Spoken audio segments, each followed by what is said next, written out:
klinik bidan. Nah, seperti itu. Ada klinik bidan yang memberanikan diri padahal itu bukan wewenangnya beliau. Iya. Kalau secara teori itu katanya 3 kali nih. Tapi saya sering sekali mendapat pasien itu hamil keempat dengan bekas SC 3 kali ya.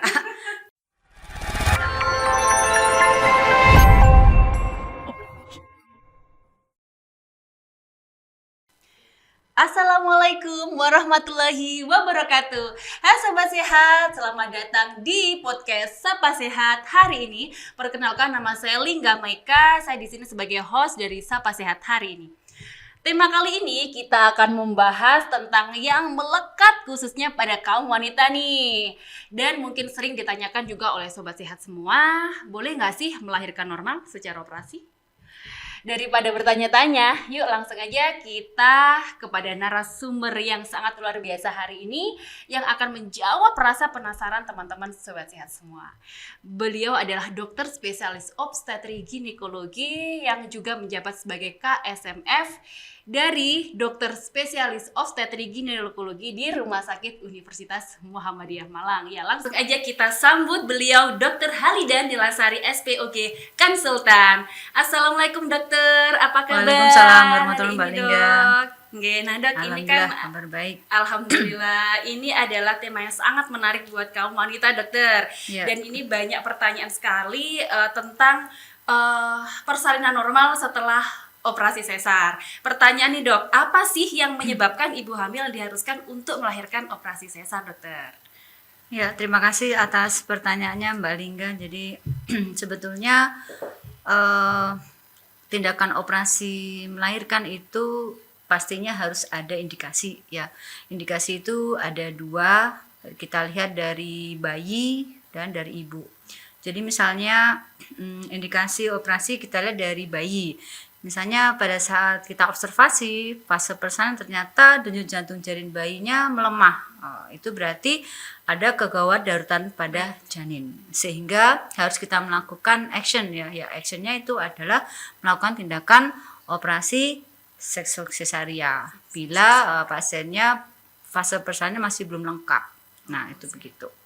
Nah, dilihat dari indikasi ibu, misalnya katakanlah pada saat fase proses persalinan terjadi kelambatan ya dalam proses pembukaan. Nah, setelah kita lakukan induksi persalinan ternyata tetap tidak bertambah juga kemajuan persalinannya, sehingga harus kita lakukan tindakan operasi seksual cesaria. Itu salah satu contohnya Mbak Lingga. Oh ya, itu yang tindakan emergensinya ya dokter ya. Ya. Tapi kalau misalnya SC nih dok, tapi elektif itu bisa di ini ya dok ya, nggak yang emergency, jadi bisa direncanakan dulu ya dok ya. Oh iya. Yang bagaimana dok? Jadi misalnya gini, kalau misalnya ada operasi seksual cesaria yang elektif itu kita juga indikasinya apa nih? Kenapa ibu itu harus dioperasi kembali? Jadi misalnya yang hamil pertama beliau operasi melahirkan karena panggulnya sempit. Nah, itu berarti penyebabnya adalah faktor ibu yang menetap. Itu berarti kalau beliau pada saat hamil lagi untuk proses melahirkannya harus lewat operasi. Atau misalnya lagi ada indikasi misalnya high myop, jadi ibunya minusnya tinggi dan sudah dibuktikan oleh dokter spesialis mata bahwa retinanya tipis. Jadi ada istilahnya kalau nanti dipaksa untuk melahirkan bisa terjadi robekan pada retina ibu. Nah, itu berarti untuk kehamilan kedua ya kita harus lakukan operasi seksual cesaria yang elektif atau yang kita rencanakan. Begitu Mbak Lingga. Oh, gitu. Jadi banyak sekali ya faktor yang mungkin tindakan emergensi untuk dilakukan operasi sesar ataupun tindakan elektif yang seperti itu. Jadi untuk teman-teman sobat sehat di sini harus rajin-rajin untuk kontrol di dokter spesialis obgyn. Nah, ini dokter ada pertanyaan lagi dok. Setelah melahirkan sesar ini dokter, apakah boleh kira-kira melahirkan secara normal dan berapa jarak waktunya?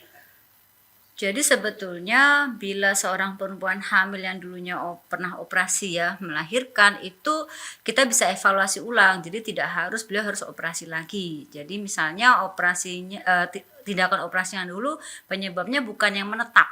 Nah, misalnya dulu itu tadi gagal induksi persalinan, itu untuk kehamilan keduanya ya bisa kita evaluasi ulang apakah ibu tersebut harus melahirkan operasi, atau bisa dicoba normal atau namanya VBAC kan. VBAC itu ya singkatan dari vaginal birth after C-section. Nah, seorang perempuan hamil dengan riwayat operasi seksosesaria misalnya mau dicoba normal, harus kita lihat dulu, kita nilai ya. Apa yang kita nilai? Yang pertama jelas ketebalan dinding rahim bekas operasi yang dulu itu berapa mili.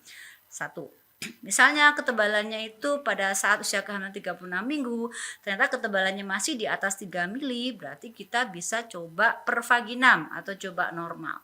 Yang kedua syaratnya adalah kepala bayi sudah masuk panggul. Ya, walaupun beliau hamil kedua, tapi dengan riwayat kehamilan pertama dengan bekas operasi melahirkan, itu kita anggap beliau hamil pertama. Karena kemampuan panggulnya belum teruji untuk melahirkan seorang bayi. Jadi tetap kita harus evaluasi apakah kepala bayinya itu sudah masuk pada usia kehamilan 36 minggu. Maksudnya masuk pintu atas panggul, nggih. Terus yang ketiga, proses persalinan harus berjalan normal, maksudnya tidak ada hambatan dari kemajuan persalinan. Jadi bisa kita tunggu tanpa kita rangsang ya. Jadi kita bisa coba melahirkan per vaginam. Jadi begitu Mbak Lingga. Mohon maaf dokter, tadi kan dokter menyebutkan berapa mili tadi ya dok, itu bisa dilihatnya dari ya, jadi kita dilatih ya memang untuk bisa melihat pada usia kehamilan 36 minggu. Jadi sebenarnya kita bisa evaluasi mulai 8 bulan, 32 minggu. Tapi pastinya kalau 32 minggu kan sudah masih tebal ya. Jadi kita evaluasi lagi di 36 minggu usia kehamilan. Nah, misalnya dia di bawah 3 mili ketebalan bekas operasi yang dulu, berarti ya disarankan untuk tidak coba lahir normal. Takutnya apa? Pada saat kontraksi rahim, ternyata yang tipis itu tidak kuat untuk menahan tekanannya, sehingga ditakutkan terjadinya robekan pada rahim. Siap. Gitu Mbak Liga. Oke, berarti kalau nanti dicoba induksi itu beresiko. Tapi selama pemantauan enggak apa-apa ya dokter ya, selama pemantauan? Kalau dilakukan induksi persalinan pada bekas operasi itu untuk kontraindikasi relatif. Relatif itu artinya gini, sepanjang rumah sakit itu bisa mampu melakukan tindakan SC emergency kategori 1, oke-oke aja, tapi butuh observasi yang ketat. Nah, saya kira lebih banyak dokter yang nggak mau ngambil resiko ya, karena bekas operasi kita drip itu ya, mohon maaf itu risikonya besar. Jadi biasanya kita juga tidak melakukan induksi persalinan dengan bekas operasi.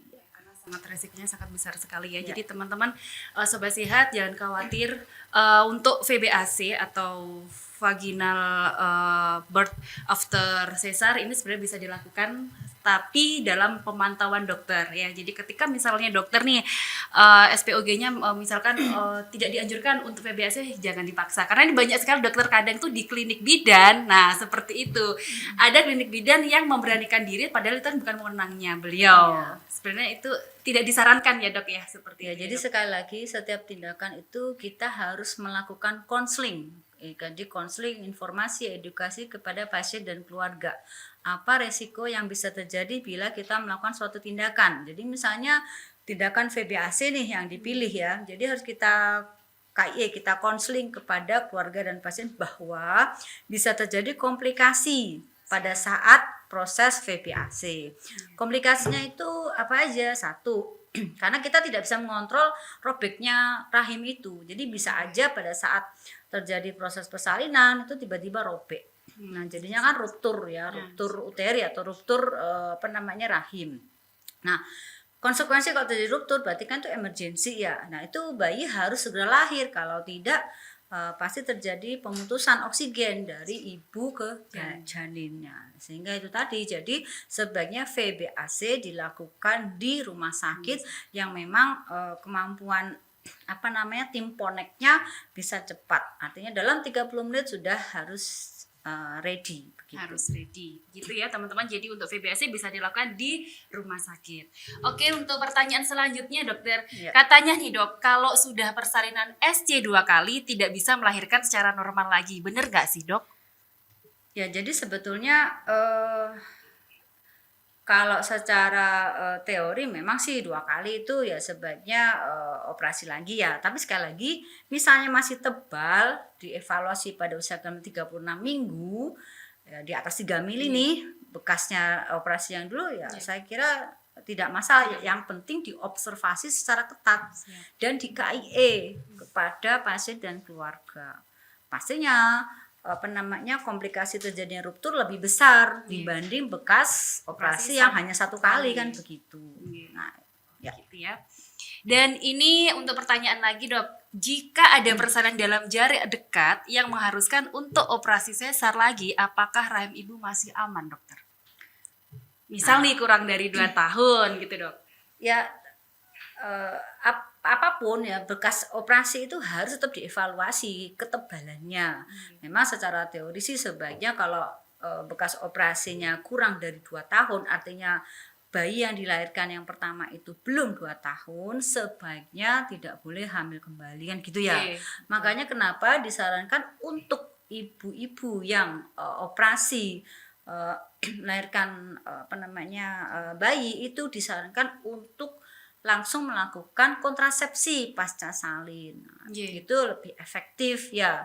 Jadi pada saat operasi pada saat melakukan operasi itu kita konseling sekalian untuk melakukan edukasi KB. Ya. Tentunya KB jangka panjang ya dok. Betul, yang dipakai. Ya, contohnya ya yang lebih praktis ya IUD itu atau spiral itu Mbak Lingga. Spiral, siap dokter. Mungkin sobat sehat di sini mungkin ada tips juga dari dokter Halida bahwasanya setelah operasi sesar itu disarankan menggunakan KB spiral atau IUD karena itu jangka panjang. Jadi kemungkinan kalaupun memang ada yang 5 tahun, ada yang 8 tahun ya dokter ya. Misalnya nih kalau misal 2 tahun pengen punya anak lagi atau 3 tahun itu kan langsung bisa dilepas, jadi nggak ribet. Siap. Nah untuk selanjutnya nih dok, apakah ada tips untuk para sobat sehat semua yang akan melakukan persalinan SC agar tetap sehat dokter? Ya pasti setiap ibu hamil harus berusaha sehat ya, artinya makan yang bergizi kan begitu ya. Karena penting sekali itu yang harus diingat adalah anak yang kita lahirkan itu yang paling penting adalah di 1000 hari pertama kehidupan. Jadi kalau misalnya pengen anaknya pinter, anaknya sehat, ya ibunya yang harus mengkonsumsi nutrisi yang seimbang ya, artinya yang tinggi karbo, tinggi protein, sehingga nanti diharapkan anak yang akan dilahirkan ya anak betul-betul anak yang berkualitas.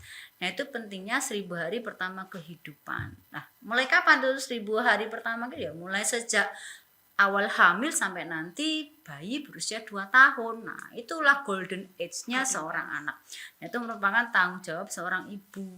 Nah, disitulah perannya kita sebagai ibu, makanya seorang ibu harus tetap sehat. Nah gitu. Itu jadi harus mengkonsumsi nih vitamin ya dok ya. Ya nggak hanya vitamin, sebenarnya yang paling penting adalah nutrisi. Sama nutrisi ya. Vitamin itu hanya penunjang saja ya begitu ya. Ini dokter ada pertanyaan, bagaimana kira-kira maksimal untuk operasi itu berapa kali sih dok normalnya? Kalau secara teori itu katanya 3 kali nih, tapi saya sering sekali mendapat pasien itu hamil keempat dengan bekas SC 3 kali ya. Ya kalau sekali lagi itu tadi, kalau menurut saya sih it's okay aja, misalnya dokter yang dulunya melakukan gini kan biasanya dilihat ya, Bu nanti saya lihat dulu ya bekas operasi yang dulu, apakah masih tebal dinding rahimnya, apakah ada perlengketan atau tidak. Sepanjang itu tidak ada perlengketan, dinding rahim masih tebal, ya kita nggak apa-apa sih bilang sama ibunya untuk bisa operasi lagi yang keempat begitu. Tapi maaf, kita harus konseling lagi. Resiko melahirkan operasi berkali-kali itu efek sampingnya banyak. Salah satunya pastinya komplikasi operasi. Yang kedua, dengan berkali-kali operasi, ari-ari itu bisa terjadi namanya plasenta akreta. Jadi ari-arinya nempel sampai masuk ke dalam otot rahim. Nah itu tidak bagus buat ibunya. Kenapa? Karena pada saat nanti operasi yang kesekian, pada saat diangkat, maksudnya dilepas, ari-arinya tidak bisa dilepas. Akhirnya ibunya harus dilakukan pengangkatan rahim. Nah itu tidak bisa menyebabkan mortalitas bahkan morbiditas pada ibu kan begitu. Ya, jadi betul-betul harus diedukasi, betul-betul diberitahu ibunya begitu.